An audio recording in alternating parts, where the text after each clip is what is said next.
महोदय, मी त्याच्यात काय ॲडिशनल अजून काय ॲड करणार नाही, म्हणजे परत तो रिपिटेशन नको. सभापतीमध्ये एवढीच विनंती आहे की प्रत्येक जिल्ह्यातून आलेले आहेत, म्हणजे पश्चिम महाराष्ट्रातून लोक आले आहेत, कोकणातून आलेले आहेत, सर्व जे आहेत या बाजूला, आणि एक मोठी आशा आहे की बाबा शासन काहीतरी निर्णय घेईल.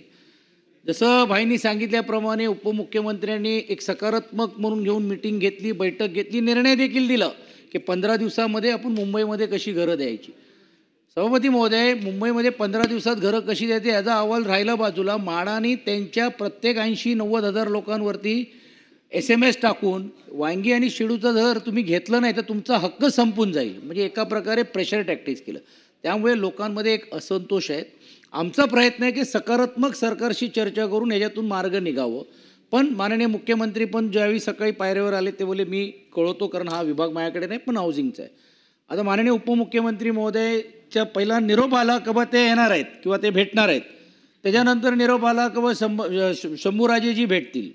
आता निरोप आला आहेत की बा कळवतो म्हणून. तर माझी विनंती आहे सभापती महोदय की एवढे हजार लोक आहेत आणि आपण स्वतंत्र चळवळीची आणि संयुक्त महाराष्ट्राची चळवळ करतो, मराठी माणसाच्या बाबतीत बोलतोय, एवढे हजार लोक आलेली आहेत, त्याच्यात कोणी दखल जर घेणार नसेल तर सभापती महोदय योग्य नाही. आपल्या माध्यमातून विनंती आहे की राज्याचे मुख्यमंत्री किंवा उपमुख्यमंत्र्यांनी त्यांना भेटावं आणि त्याच्यानंतर वेळ ठरवावी. मी अपेक्षा नाही करत की आज बैठक घ्या म्हणून, पण त्यांचा सिस्टम म्हणजे 5 लोकांचं, त्याचे 14 संघटना एकत्र आलेले आहेत. भाईंनी सांगितल्याप्रमाणे 8-10 हजार आहेत, 4-5 हजार लोक थांबलेले आहेत. अनेक गावातली जी लोक आणि 70-70, 75-80 वर्षाची पण लोक आलेली आहेत की बघ घराची अपेक्षित. सभापतीमध्ये आपली विनंती आहे की शासनाने दखल घ्यावी, सरकारने गांभीर्याने दखल घ्यावी. बोलायचं आहे.